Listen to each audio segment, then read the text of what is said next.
Hello. तो आज मैं ना कुछ इम्पोर्टेंट सा चीज़ मैं शेयर करना चाहूँगा आप सभी के साथ, क्योंकि हम सभी को पता है कि अभी जो दौर है वो इलेक्ट्रिक व्हीकल का है और वो काफ़ी हद तक बढ़ भी रहा है। रोड प्रेजेंट भी बढ़ रहा है और उसके साथ साथ बहुत सारे चीज़ें भी चेंज हो रहा है इलेक्ट्रिक व्हीकल्स के अंदर। चाहे आप मान लो स्कूटर हो या फिर बाइक्स हो या फिर कोई भी ब्रांड का ईवी हो। लेकिन यहाँ पे बहुत सारे मीथ भी ऐड हो रहा है। तो वो चीज़ मैं जितना बारीकी से हो सके मैं एक एक करके आप सभी के साथ शेयर करना चाहूँगा। तो जैसे हम सभी को पता है कि इलेक्ट्रिक व्हीकल में इसका जो मेन चीज़ होता है वो होता है इसका बैटरी। ठीक है। तो अभी बहुत सारे लोगों का बहुत तरीके का सवाल रहता है बैटरी को लेकर के। ये जो इलेक्ट्रिक व्हीकल है, चाहे कोई भी ब्रांड का मान लीजिए, कि फर्स्ट ऑफ ऑल कौन से गाड़ी लेना चाहिए, किस किस्म का बैटरी यहाँ पे होना चाहिए, क्या वो लेड एसिड होना चाहिए या फिर लिथियम आयन होना चाहिए। ठीक है। तो अभी देखिए, मैं यहाँ पे बोलना चाहूँगा कि आज के टाइम पे 2024 में अगर आप सभी लोग लेड एसिड को इग्नोर कर सकते हो तो प्लीज़ उसको छोड़ ही दो। मतलब दिमाग से ही हटा दो कि लेड एसिड का स्कूटर लेना है।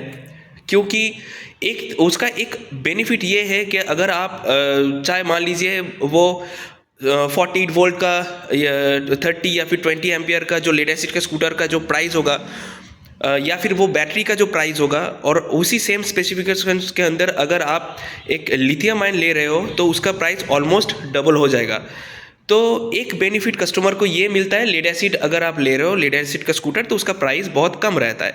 क्योंकि वो जो बैटरी है वो हम सभी को पता है कि उसका लास्टिंग ज़्यादा दिनों तक नहीं रहता है, क्योंकि उस पर वारंटी मिलता है, सॉरी वारंटी नहीं, गारंटी मिलता है।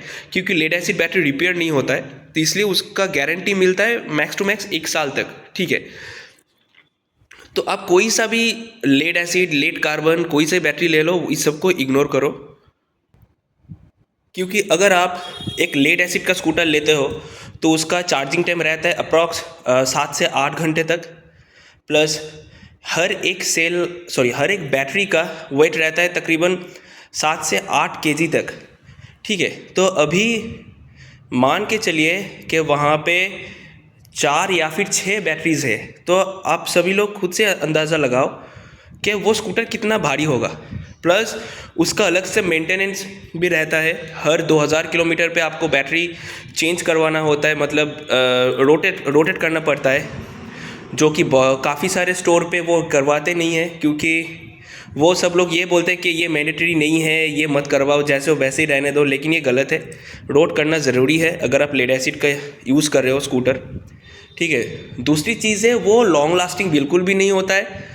और जो करंट वो एक बार फुल चार्ज होने पे जितना करंट उसको लगता है वो बहुत ही महंगा होता है लिथियम आयन के मुकाबले। ठीक है। अभी अगर आप एक लिथियम आयन यूज़ करोगे ना चार्ज पे, तो मैक्स टू मैक्स वो अगर वो 1 किलोवाट का होगा तो वो मैक्स टू मैक्स 6 से 7 रुपये या फिर 1 यूनिट बिजली लेगा। ठीक है। किलोवाट जितना होगा उतना ज़्यादा यूनिट बैटरी लेगा, लिथियम आयन लेगा। ठीक है। तो एक मिथ ये है कि बहुत सारे स्टोर पे अगर आप जाओगे तो आपको बोलेगा कि लेड एसिड लीजिए, वो बेस्ट है, लिथियम मत लीजिए क्योंकि वो कॉस्टली है। ठीक है। तो देखो, हम सभी को पता है कि अगर आप एक अच्छे क्वालिटी का कुछ खरीदने जा रहे हो तो उस हिसाब से उसका प्राइस रहता है, वो हम सबको पे करना ज़रूरी है। ठीक है। लिथियम आयन अगर उतना ही ख़राब होता तो अभी जो जितने भी रेपूटेड ब्रांड है, ठीक है, चाहे वो एथर हो, बजाज हो, टीवीएस हो, हीरो मोटरकॉप हो, हॉप हो, तो कोई भी हो, वो सब लेड एसिड पे ही जाते, कोई भी लिथियम आयन पे नहीं रहते। ठीक है। तो फर्स्ट मिथ ये है कि लेड एसिड का बैटरी बिल्कुल भी लेना मत। अगर आप यूज़ भी कर रहे हो लेड एसिड का तो अगर पॉसिबल हो सके तो आप उसको लिथियम आयन में कन्वर्ट कर लीजिएगा जब वो बैटरी चेंज करवाना पड़े। ठीक है। दूसरी चीज़ है, अभी लेड एसिड को पूरा छोड़ देते हैं, अभी आते हैं लिथियम आयन के ऊपर।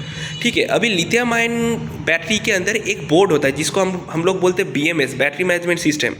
ठीक है, जिसका पूरा पूरा काम रहता है कि कितना वोल्टेज छोड़ना है, कितना वोल्टेज लेना है, बैटरी हीट हो रहा है कि नहीं, वगैरह वगैरह, जितना भी बैटरी का काम होता है गाड़ी चलते समय या फिर चार्ज डिस्चार्ज होने के समय, वो सब वो BMS I mean battery management system करता है। एक तरीके से बोल सकते हो ये है बैटरी का ब्रेन, ठीक है, जो खुद से ख्याल रखता है कि बैटरी को किस हिसाब से यूज़ करना ज़रूरी है।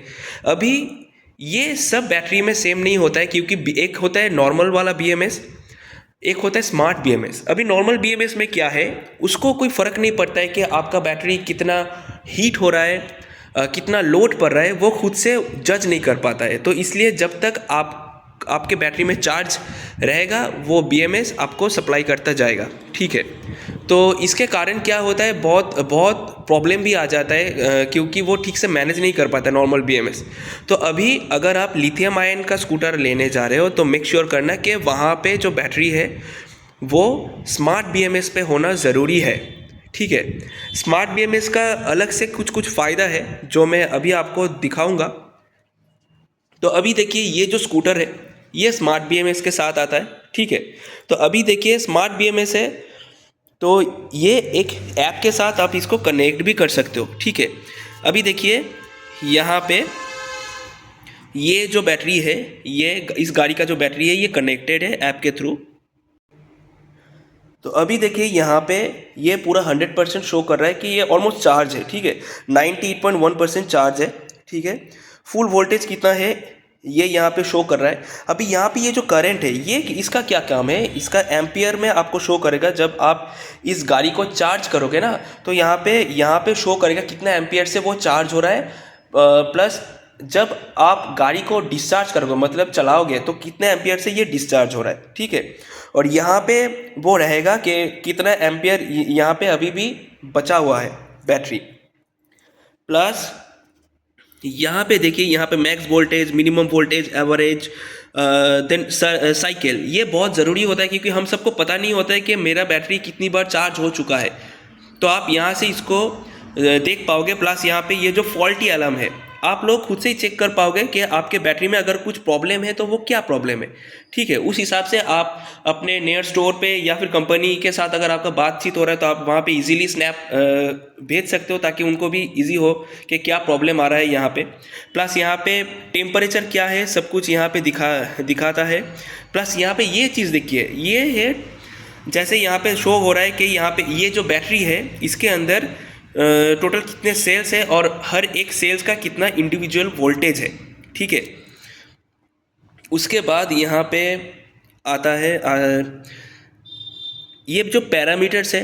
अभी मान के चलिए कि बैटरी में कुछ दिक्कतें आ गई कोई सेल्स पे या फिर कुछ वोल्टेज के साथ ऑटोमेटिकली अगर खुद से ही छेड़छाड़ हो जाए तो यहाँ पे वो पैरामीटर सेट कर सकते हैं हम लोग, या फिर कितने एम्पियर से इसको चार्ज करना है ये भी हम लोग यहाँ पे सेट कर सकते हैं, ठीक है। अभी मान के चले कि आप एक स्मार्ट BMS का बैटरी यूज़ कर रहे हो और स्कूटर का एज अप्रॉक्स 2 साल या फिर 2.5 साल हो चुका है। अभी आप सभी को पता है कि डे 1 पे वो जितना माइलेज देता था अभी उतना पुराना होने के बाद या फिर मान के चलिए बहुत सारे किलोमीटर्स आपने चला लिए हो तो वो तो सेम माइलेज तो नहीं देगा।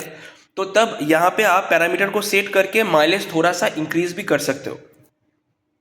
प्लस यहाँ पे देखिए बहुत सारे और भी फीचर्स है, ठीक है। Cell characters, then board setting, temperature protection, ठीक है। यहाँ पे किस चीज़ का कितना टेम्परेचर है यहाँ पे वो सेट किया जा सकता है या फिर दिख भी सकते हो आप लोग। प्लस यहाँ पे जो सिस्टम सेटिंग्स है यहाँ पे एक चीज़ देखिए, यहाँ पे ये जो है BMS सॉफ्टवेयर अपडेट, ठीक है।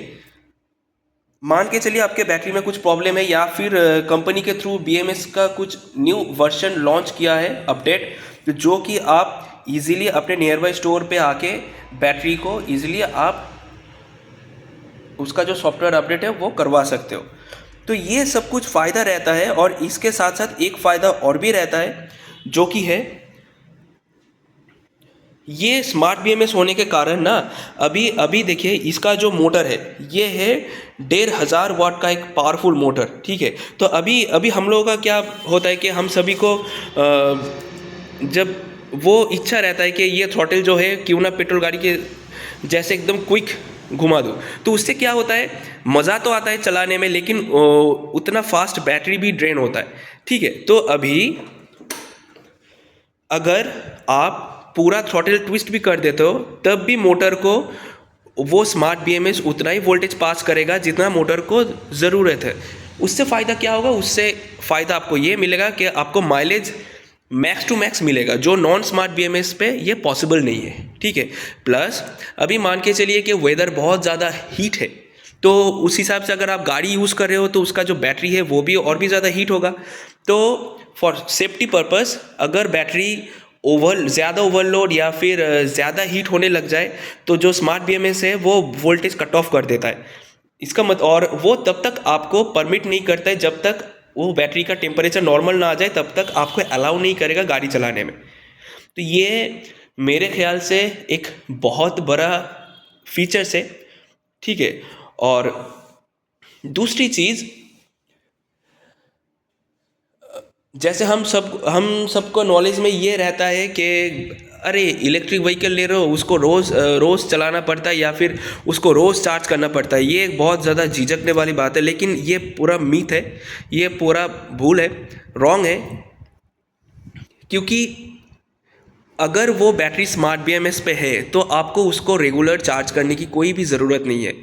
ठीक है, अभी मान के चलिए जैसे वेदर ख़राब है या फिर आप एक महीना मैंने मैक्स टू मैक्स ये पकड़ के चल रहा हूँ कि आप लोग मान के चलिए कि एक महीना आप गाड़ी यूज़ नहीं करोगे तो फिर क्या करूँ, बैटरी तो मेरा बैठ जाएगा। नहीं, ऐसा नहीं होगा। आपको सिर्फ ये करना है कि मान के चलिए अगर आप एक महीना क्यों, एक हफ्ता भी गाड़ी अगर यूज़ नहीं कर रहे हो तो प्लीज़ उसको फुल चार्ज करो, और उसके अंदर जो एमसीबी होता है, सीट के नीचे जो एमसीबी होता है, मैं एक बार दिखा देता हूँ। बैटरी को फुल चार्ज करो, उसके बाद ये जो चीज़ है इसको हम बोलते हैं एमसीबी, इसको बंद करके बस छोड़ दो। ठीक है, तो उससे क्या होता है, बैटरी का हेल्थ जो है वो ख़राब नहीं होगा। अभी हम लोग बहुत सारे लोग ये करते हैं कि मान के चलो कि आप आज राइड करके आ गए तो बैटरी ऑलमोस्ट लो पे है, तो हम लोग क्या करते हैं, ये सोचते हैं कि अरे अभी तो 2-3 दिन निकलना नहीं है तो इसको बाद में ही चार्ज कर देंगे। वो गलत है। ठीक है, कोई सा भी ब्रांड का लिथियम आयन सेल हो तो उसको आपको मिनिमम 50% तक चार्ज करना ज़रूरी है। जैसे आप मान लो कि अगर आप कोई नया मोबाइल फ़ोन ख़रीद रहे हो तो आप सभी को ये देखने को मिलता है कि उसका जो बैटरी है वो 50 या फिर 51 या फिर 60% तक चार्ज है, क्योंकि ये उसके हेल्थ के लिए, बैटरी हेल्थ के लिए ज़रूरी है। तो आप जब भी आपको लगे कि आप बहुत दिनों से गाड़ी नहीं चलाओगे तो उसको प्लीज़ 50% या फिर 100% तक चार्ज करके एमसीबी बंद करके रख दीजिए, कोई प्रॉब्लम नहीं आएगा बैटरी में। अभी एक चीज़ है, ये तो हो गया एक हफ्ते का बाद। अभी जैसे ये भी सवाल आता है मेरे पास कि मान के चलिए कि अगर मैं उसको एक महीना तक यूज़ ना करूँ तब मैं क्या करूँ। तब आप सिर्फ ये कीजिए, 15 से 20 दिन ये ड्यूरेशन गैप को रखिए, और उसके बाद आप ना एक बार गाड़ी को डबल स्टैंड पे दो, प्लस उसका स्विच ऑन करो, देन उसका थ्रॉटल देके 1-2 किलोमीटर गाड़ी को कंटिन्यूसली रन करवाओ। उसके बाद अगर वो बैटरी लो है तो आप उसको चार्ज पे करो, अगर वो लो नहीं है देन फिर उसका एमसीबी बंद करके रख दो, कोई प्रॉब्लम नहीं आएगा बैटरी पे। तो इसलिए अगर आप कोई लिथियम आयन का गाड़ी ले रहे हो तो मेक श्योर करना उस पर जो बैटरी है वो स्मार्ट बीएमएस पे होना ही चाहिए। एक और चीज़, वो AIS 156 सर्टिफाइड ज़रूर होना चाहिए। और तीसरी चीज़ है कि जैसे मान के चलिए अभी बारिश का मौसम है तो उस वक्त ना बहुत चांसेस रहता है बैटरी ख़राब होने का, मॉइस्चर वगैरह सब कुछ लग जाता है, पता नहीं कैसे। तो अभी जब मौसम ख़राब हो या फिर रेनी सीज़न चल रहा होगा ना, तो तब थोड़ा सा टेक केयर करें आपके बैटरी का। अभी वो कैसे, अभी जब बहुत ज़्यादा मौसम ख़राब हो, मैं रिक्वेस्ट करूँगा तब आप गाड़ी को चार्ज पे बिल्कुल भी ना बिठाएं। ठीक है, क्योंकि अगर आपके घर के नज़दीक भी बिजली गिरेगा तो आपके गाड़ी कि बैटरी पे वो इफ़ेक्ट पड़ सकता है। तो इसलिए अगर मौसम बहुत ज़्यादा ख़राब हो तो प्लीज़ उसको चार्ज पे मत बिठाएं। और एक चीज़, हम अभी जितने भी गाड़ी आ रहा है ना, वो अगर फुल चार्ज होगा तो ऑटोमेटिकली कट ऑफ हो जाएगा, हम सभी को पता है। लेकिन फिर भी आप अपने चार्जर को मैक्स टू मैक्स 2 से ढाई घंटे तक उसको कनेक्ट करके रखो, प्रॉब्लम नहीं है। लेकिन ऐसा मत करो कि उसको, वो तो ऑटो कट ऑफ हो जाएगा तो क्यों ना उसको रात पे चार्ज से बिठा तो सुबह खोल लेंगे, ये बिल्कुल भी मत करना, क्योंकि वोल्टेज हमेशा सेम नहीं रहता है, घर पे फ्लैक्चुएट करता है, तो उससे प्रॉब्लम आ सकता है चार्जर पे प्लस बैटरीज पे। तो ये सब जो चीज़ है वो थोड़ा सा ध्यान में रखिए। अदरवाइज़ बैटरी गाड़ी आप बेझिझक यूज़ करो, चलाओ, कोई प्रॉब्लम नहीं है। और भी कुछ जानना हो तो प्लीज़ मुझे कमेंट सेक्शन में बोलिए। Thank you.